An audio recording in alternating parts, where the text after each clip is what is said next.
the juxtaposition of incongruity. That's the term they call it. Juxtaposition of incongruity. You know, merging of the incompatible. Merging of the incompatible.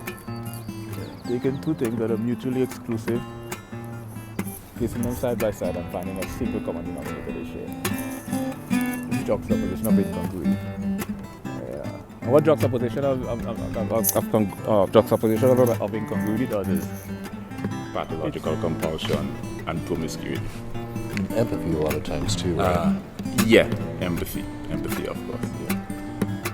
And empathy is one of those things I spend extensive time researching in terms of is this biological? So let us discuss ambiguity.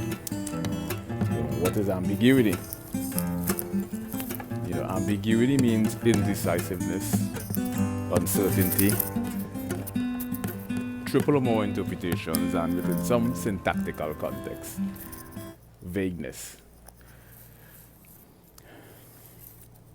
So,